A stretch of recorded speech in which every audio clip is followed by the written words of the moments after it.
Fala galera, tudo bem com vocês? Prof. Rafa aqui na área para mais uma aula de história e hoje o assunto ainda é Egito, a vida e a morte no Egito Antigo, a relação íntima que os egípcios tinham com a religião. Bora começar! Para a gente começar a nossa matéria, então, você pode pegar o livro na página 96. Ali ele vai começar a falar que os egípcios acreditavam em vários deuses, que alguns estão aparecendo aí para você. A gente fala que esses deuses eles tinham formas humanas e de animais. Então você pode ver o termo antropozoomórficos, ou seja, formas de humanos, formas de animais, às vezes os dois misturados. Então, o primeiro ponto que a gente tem da religião egípcia é que eles eram politeístas, eles acreditavam em vários deuses. Cada questão da vida humana, do ambiente, etc., seria representado por um deus. Na página 96, ele começa assim no primeiro parágrafo. No Egito dos faraós, a religião estava presente em todos os momentos da vida. Então, eles tinham uma relação muito próxima da vida cotidiana com a religião do Egito Antigo. O texto continua. Cada cidade, cada vila e cada lar cultuavam divindades específicas, ou seja, cada pessoa teria um deus ao qual você tinha mais afinidade. Mas haviam deuses e deusas cultuadas em todo o Egito. De tempos em tempos, o deus relacionado à dinastia do faraó, ou seja, aquela família daquele faraó que está no poder, poderia chegar a ser uma divindade de todo o território, pois afinal de contas o faraó também era um escolhido dos deuses. A gente viu na aula passada que o faraó tinha essa representação de alguém divino, de alguém que estaria representando, por exemplo, o deus Horus. E aí o segundo parágrafo ele vai falar sobre o cotidiano. As perguntas vinham até as pessoas, né? Perguntas do tipo, por que chove tanto em alguns meses? Por que existe o dia e a noite? Por que a lua muda de fases? Como não tinha a ciência que tem hoje para explicar tudo isso, eles não usavam explicações científicas, mas eles usavam explicações religiosas, utilizando os mitos, as crenças ligadas à religião antiga. O deus Hapi, por exemplo, era a divindade que trazia as inundações. Então, por que tem as enchentes do rio Nilo? Porque é o deus Hapi que todo ano faz essa ação. Ele cobre a terra com esse fertilizante para os egípcios poderem sobreviver. E aí o texto continua no terceiro parágrafo. O sol era representado por diversas divindades, né? O sol era colocado como um deus. E só que ele teve, em tempos diferentes, alguns nomes que representavam o deus sol. Por exemplo, o texto no parágrafo 3 continua assim. O deus Ra, também conhecido como Amon-Ra, depende da região que você estava no Egito Antigo, era o principal e o mais conhecido. Horus, com corpo de homem e face de falcão, representava o dia. As esfinges, que você já viu e já sabe o que é, com corpo de felino e cabeça de humano, também eram representações das divindades solares, protetores então dos faraós e das múmias, e também das pirâmides. A lua era representada pelo deus A. Tem essa pronúncia árabe ou do Egito Antigo, né? Que vamos lembrar que a África está no nordeste da África. Desculpa, o Egito está no nordeste da África, então a relação, a proximidade com o Oriente Médio é bastante grande. E aí a deusa era representada pela deusa Nut. O último parágrafo fala de outros deuses. Os deuses também simbolizavam as qualidades humanas. A deusa Ísis, por exemplo, representava a boa esposa e a mãe que cuida muito bem do seu filho, que era o deus Horus. A deusa Hathor, ou Ator, representada por uma mulher com chifres ou cabeça de vaca, tinha a capacidade de trazer prosperidade e felicidade. Então veja, pessoal, a vida cotidiana tinha uma ligação direta com os deuses. Ah, está chovendo porque o deus Hapi está fazendo chover bastante. Ah, a noite chegou porque a deusa Nut está fazendo a noite chegar. Então, tudo que permeava o dia a dia dos egípcios, eles tinham a religião que vinha de encontro para explicar tudo isso. Na página 97, ele vai falar de religião ainda, e ele vai falar de um dos pontos máximos da religião egípcia, que todo mundo já ouviu falar, que é a tal da mumificação. Ou seja, transformar esse corpo numa múmia, colocá-lo numa tumba, num sarcófago e, por fim, colocá-lo dentro de uma pirâmide. Então, na página 97, ele vai te explicar o porquê que eles faziam isso. Basicamente, pessoal, porque o egípcio acreditava na vida após a morte. Como assim? Imagina, Prof. Rafael faleceu, pereceu, morreu. Essa minha vida física acabou. Meu coração parou, meus órgãos pararam. Essa minha existência nesse mundo aqui acabou. Só que para os egípcios, eu teria uma outra vida após essa minha primeira morte. Ou seja, eu continuaria existindo, só que, prof, onde? Aí que está o detalhe. Eles acreditavam que você continuava vivendo no que eles chamavam de mundo inferior, ou seja, no mundo dos mortos. Cuidado, não confunda, né? Às vezes, quando a gente fala de mundo inferior ou mundo dos mortos, talvez algum aluno já pense na ideia de inferno. Aqui, pessoal, a ideia de inferno não existia ainda, porque isso vai aparecer com a cristandade, com a religião cristã, séculos depois, milênios depois. A ideia que eles tinham de mundo inferior é um mundo espiritual em que a pessoa continuaria a sua existência. Mas como que ele faria isso? Como que ele continuaria existindo após essa primeira morte, após essa caminhada interrompida? Bom, eu precisaria fazer o processo de mumificação. O que é isso? Preservar o corpo para que o Rafael utilize esse mesmo corpo no mundo dos mortos. Claro que tem um sentido figurado, tem um sentido simbólico disso, mas eu vou preparar o corpo do falecido para que ele se preserve na vida após a morte. E aí entra a ideia de mumificação. Então, hoje a gente sabe, pela química, né, pela ciência, que qualquer corpo biológico entra em decomposição quando falece, isso é natural, acontece com todos os animais aqui no planeta Terra, só que o egípcio tinha a preocupação de, bom, não queremos que esse corpo entre em decomposição. Tá, o que a gente tem que fazer? Aí que vem o processo da mumificação, que é, por exemplo, retirar todos os órgãos, todas as partes úmidas, que eu já vou te mostrar como é que funcionava. Nessa imagem que você está vendo aí, são crocodilos mumificados. Aí você pergunta e fala, oxe, mas não era só o faraó que era mumificado? Não. Aí que entra o ponto. Poderia ser o faraó mumificado, poderia ser a família do faraó, poderiam ser os servos do faraó, poderiam também ser os animais que ele tinha como criação. A exemplo de gatos, crocodilos, aves de rapina e outros animais. Então não ache que apenas o faraó era mumificado, mas também a sua família, os nobres, sacerdotes, servos e aí vários animais, como você vê nessa foto aí, alguns crocodilos nesse processo de mumificação. Na página 97 ainda, ele vai te explicar então como que acontecia basicamente esse processo. Na primeira parte diz assim: primeiro, os órgãos internos do corpo eram removidos para serem guardados em uma vasilha. Então eu tirava todas as vísceras, o coração, o pulmão, os pulmões, né? O estômago, o baço, os rins, enfim, toda a parte úmida do seu corpo eu tiraria e eu colocaria dentro de um vaso, um potinho, que na época não tinha Tupperware, mas tinha vasos canópicos, que são esses vasinhos, esses potinhos que você tem aí. Então eu tiro o coração e coloco no vaso canópico do coração. Eu tiro os pulmões, coloco no potinho dos pulmões e por aí vai. Então eu tiro essa parte úmida justamente para que a umidade do corpo não faça esse processo de decomposição acelerar. Então fazia o corte no abdômen, retiravam todos os órgãos. A segunda parte, o corpo era coberto com um tipo de sal, chamado de bicarbonato de sódio, para secar e preservar o cadáver. Então eu encho o corpo de sal, o sal desidrata, o sal seca, e aí eu tenho uma preservação acontecendo com maior eficiência. Logo em seguida, na parte 3, passados 60 dias, então olha, não era um processo de um dia, demorava semanas. O corpo era preenchido com óleos e resinas para perfumá-lo e conservá-lo. Então eu coloco lá óleos essenciais, resinas de plantas, resinas vegetais. Eu vou preencher esse vazio do corpo, que antes estavam os órgãos, as vísceras, e eu vou colocar coisas que vão dar um certo perfume e também uma certa conservação. Então esse corpo ele não ficava um saco vazio, né? Ele ficava preenchido então com óleos e resinas.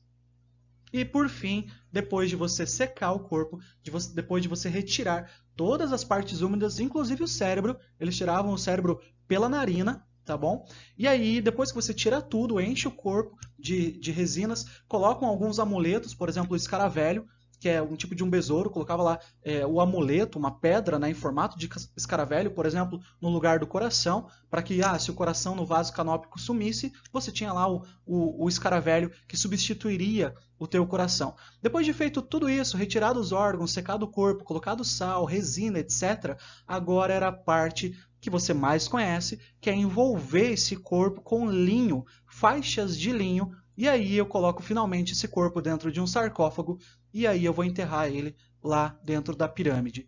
E aí, claro, né, a gente tem os sarcófagos vários, folhados a ouro, alguns até feitos totalmente de ouro, e enfim, toda a riqueza do faraó era colocada junto com ele, porque na vida após a morte, ele não só usaria o corpo dele preservado, mas também os seus bens pessoais. Então, por isso que as tumbas e os sarcófagos eram recheados de riquezas, porque tudo aquilo que o faraó tinha em vida, muito provavelmente na pirâmide estaria conservado e guardado com ele lá.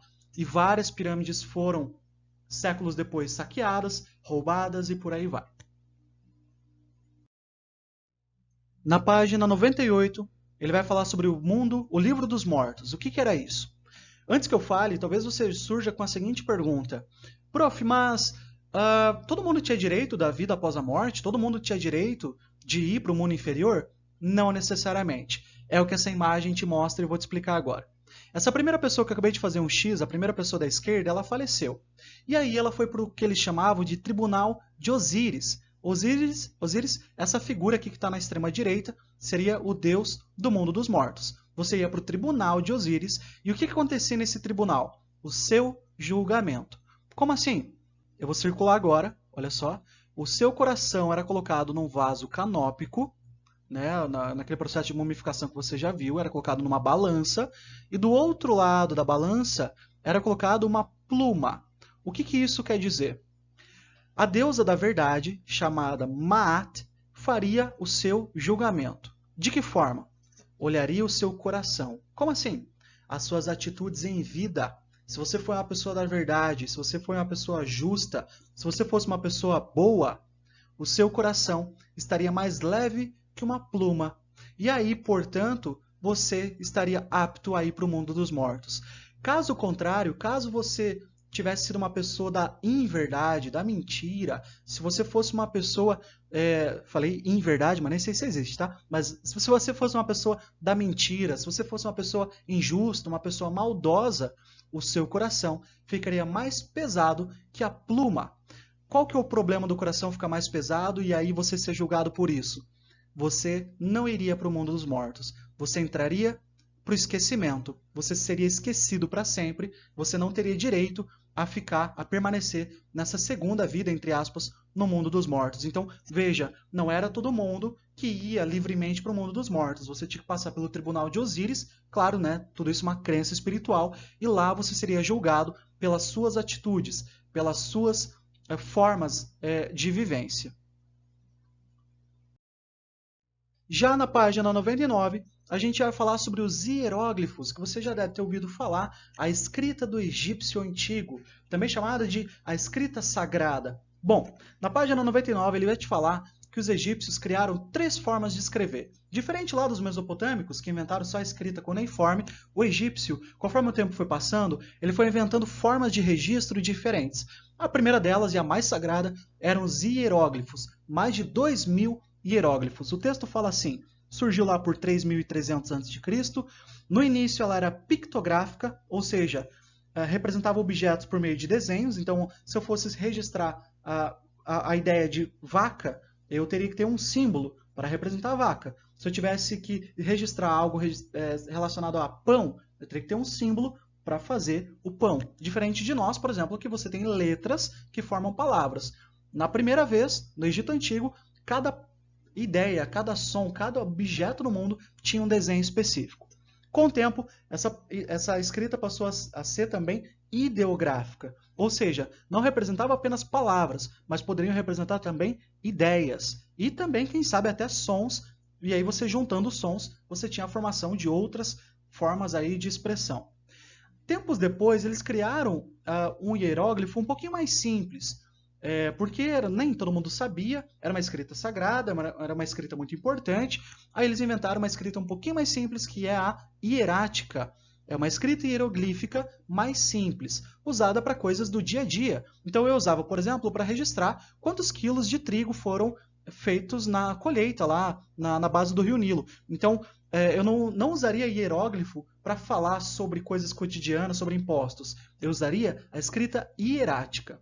Bom, nem todo mundo sabia também escrita hierática, era um ofício bem específico, os escribas sabiam então trabalhar com hieróglifos e a escrita hierática, só que com o tempo as pessoas foram simplificando mais ainda, e a gente chega na terceira forma de escrita egípcia, que é a demótica. Demos, em grego, significa povo. Então, era uma escrita popular. De novo, nem todo mundo sabia escrever, mas o povo que não era sacerdote, que não era faraó, que não era da nobreza, que não era escriba, poderia ter um conhecimento de uma escrita mais simples, que é a demótica, usada para escrever cartas, por exemplo, fazer contas, registros e etc. Então, perceba, você começa na mais complexa e vai simplificando: hieróglifo, hierática e demótica. E saber ler e escrever é um ofício especial, né? O escriba era um dos colaboradores do faraó, assim como você viu na aula passada. E aí você pode vir com a seguinte pergunta: prof, como que a gente sabe o que está escrito nesses hieróglifos? Na página 99, na parte É Bom Saber, ele vai te explicar o seguinte. Em 1799, um grupo, aqui o Egito Antigo já tinha entrado em decadência, já faziam 2000 anos, tá bom? A gente está aqui no período moderno da humanidade. E em 1799, até então, ninguém sabia o que significavam esses hieróglifos, pelo menos do mundo moderno.